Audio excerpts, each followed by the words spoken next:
इरफान सिद्दीकी का असल नाम क्या था? तो वेरी इंपॉर्टेंट क्वेश्चन है। इरफान सिद्दीकी का असल नाम क्या था? तो इरफान सिद्दीकी का नाम था इरफान अहमद सिद्दीकी। इरफान अहमद सिद्दीकी यह उनका असल नाम था। चलिए अगला सवाल देख लेते हैं। अगला सवाल है, इरफान सिद्दीकी की पैदाइश कब हुई? तो इरफान सिद्दीकी की पैदाइश हुई थी 8 जनवरी 1939 ईस्वी को। 8 जनवरी 1939 ईस्वी को इरफान सिद्दीकी की पैदाइश हुई। चलिए अगला सवाल देख लेते हैं। अगला सवाल कह रहा है, इरफान सिद्दीकी का इंतकाल कब हुआ? तो इंतकाल हुआ जो है 16 मार्च 2004 ईस्वी को। 16 मार्च 2004 ईस्वी को इरफान सिद्दीकी का इंतकाल हुआ। ठीक है, आगे देख लेते हैं। इरफान सिद्दीकी का इंतकाल किस मर्ज की वजह से हुआ? तो इरफान सिद्दीकी का इंतकाल ब्रेन ट्यूमर की वजह से हुआ। तो ध्यान रखना, ब्रेन ट्यूमर की वजह से इरफान सिद्दीकी का इंतकाल हुआ। अगला जो सवाल है वह इरफान सिद्दीकी की पैदाइश कहाँ हुई? तो इरफान सिद्दीकी की पैदाइश बदायूं के मोहल्ला सोथा में। बदायूं के मोहल्ला सोथा में इरफान सिद्दीकी की पैदाइश हुई। बदायूं के मोहल्ला सोथा में। चलिए ध्यान रखना इसको। चलिए अगला क्वेश्चन देख लेते हैं। वह किस ख़ानदान से ताल्लुक़ रखते थे? वेरी इंपॉर्टेंट क्वेश्चन है। वह किस ख़ानदान से ताल्लुक़ रखते थे? तो वो जो है शेख सिद्दीकी ख़ानदान से ताल्लुक़ रखते थे। जैसे कि आप नाम के लास्ट में सिद्दीकी देख रहे होंगे, तो वह किस ख़ानदान से ताल्लुक़ रखते थे? शेख सिद्दीकी ख़ानदान से। चलिए अगला सवाल देख लेते हैं। अगला सवाल वेरी इंपॉर्टेंट सवाल है। बोल रहा है उनके वालिद का नाम क्या था? तो उनके वालिद का नाम था मौलवी सलमान अहमद सिद्दीकी हलाली बदायूनी। मौलवी सलमान अहमद सिद्दीकी हलाली बदायूनी उनके वालिद का नाम था। अगला जो है, उनके वालिद पेशे से क्या थे? तो उनके वालिद पेशे से, ध्यान रखना, वकील थे। क्या थे? वकील थे उनके वालिद पेशे से। अगला जो सवाल कर रहा है, उनके वालिद का इंतकाल कब हुआ? तो उनके वालिद का इंतकाल हुआ 1981 ईस्वी में। 1981 ईस्वी में उनके वालिद का इंतकाल हो गया।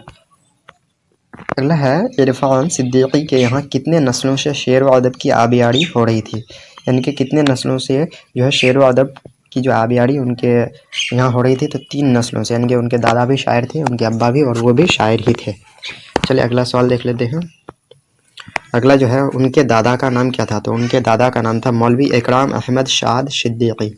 मौलवी इकराम अहमद शाद सिद्दीकी उनके दादा का नाम था। चलिए अगला सवाल देख लेते हैं। अगला सवाल है, इरफान सिद्दीकी के भाई का नाम क्या था? तो इरफान सिद्दीकी के भाई का नाम था नियाज सिद्दीकी। क्या था? नियाज सिद्दीकी। अगला क्वेश्चन जो है वो, इरफान सिद्दीकी ने मैट्रिक का इम्तिहान कब पास किया? तो इरफान सिद्दीकी ने मैट्रिक का इम्तिहान पास किया 1953 ईस्वी में। ध्यान रखना, 1953 ईस्वी में इरफान सिद्दीकी ने मैट्रिक का इम्तिहान पास किया। आप इन सभी को नोट डाउन कर लेंगे, आपके लिए काफ़ी यूज़फुल होगा। अगला जो सवाल है वह है, उन्होंने इंटरमीडिएट का इम्तिहान कब पास किया? तो 1955 में किया। कब किया? 1955 में। और उन्होंने बीए का इम्तिहान कब पास किया? तो 1957 ईस्वी में। ध्यान रखना है। और अगला, उन्होंने एमए कब किया? तो 1959 ईस्वी में उन्होंने एमए किया। तो ध्यान रखना इसको, यहाँ पे सारा कुछ 2-2 साल के गैप में है। आप देख सकते हैं यहाँ पे, इसको मिनिमाइज़ कर देता हूँ। ध्यान देख सकते हैं यहाँ पे, जैसे कि इरफान सिद्दीकी ने मैट्रिक का इम्तिहान 1953 में पास किया, इंटरमीडिएट 1955, बीए 1957 और एमए 1959। जैसे कि आप देख पा रहे होंगे यहाँ पे 2-2 साल के गैप में है। अगला जो है वो है, एमए में उनका मौजू क्या था? यानी कि उनका कौन सा विषय था, कौन सा मौजू था, सब्जेक्ट क्या था उनका एमए में? तो इमरानियात था। इमरानियात बोलते हैं सोशियोलॉजी को, यानी कि सामाजिक सोशियोलॉजी, समाज शास्त्र को बोलते हैं इमरानियात। ठीक है, ध्यान रखना है। सोशियोलॉजी को क्या बोलते हैं? इमरानियात बोलते हैं। ध्यान रखना है, सोशियोलॉजी उनका एमए का विषय था। चलिए अगला सवाल देख लेते हैं। अगला, उन्होंने दिल्ली से किस में डिप्लोमा किया? यानी कि किस में उन्होंने दिल्ली से डिप्लोमा किया? तो मास कम्युनिकेशन में। ध्यान रखना है, मास कम्युनिकेशन में उन्होंने दिल्ली से डिप्लोमा किया। अगला जो सवाल है वो है, इरफान सिद्दीकी के मजमूए किस नाम से यकजा तौर पर शाये हुआ? ऐसा कौन सा मजमू है जो इरफान सिद्दीकी का जो मजमू है वो किस नाम से सारे को एक जगह कलेक्ट कर दिया गया है? तो दरिया नाम। किसके नाम से? तो दरिया नाम से। ध्यान रखना इसको, काफ़ी इंपॉर्टेंट क्वेश्चन है। अगला जो है वह, इरफान सिद्दीकी नायब प्रिंसिपल से सबकदोश होने के बाद कहाँ सुकूनत पजीर हुए? तो नायब प्रिंसिपल से जब वो रिटायर हो गए, सबकदोश हो गए, तो वो लखनऊ में रहने लगे।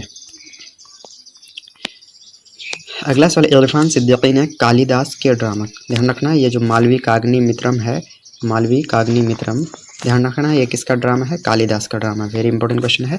तो उसका तर्जुमा किस नाम से किया इरफान सिद्दीकी ने? तो मालिका और अग्निमित्र, मालिका और अग्निमित्र के नाम से किया इरफान सिद्दीकी ने कालिदास के ड्रामा का तर्जुमा किया। अगला जो सवाल है, इरफान सिद्दीकी के पहले गज़ल में कितने अशआर हैं? तो इरफान सिद्दीकी के पहले गज़ल में 7 अशआर हैं, ध्यान रखना 7 अशआर। और वहीं पे अगर आगे बात करें इरफान सिद्दीकी के दूसरे गज़ल में कितने अशआर हैं, तो 6 अशआर हैं। कितने अशआर हैं? 6, ध्यान रखना है इसको।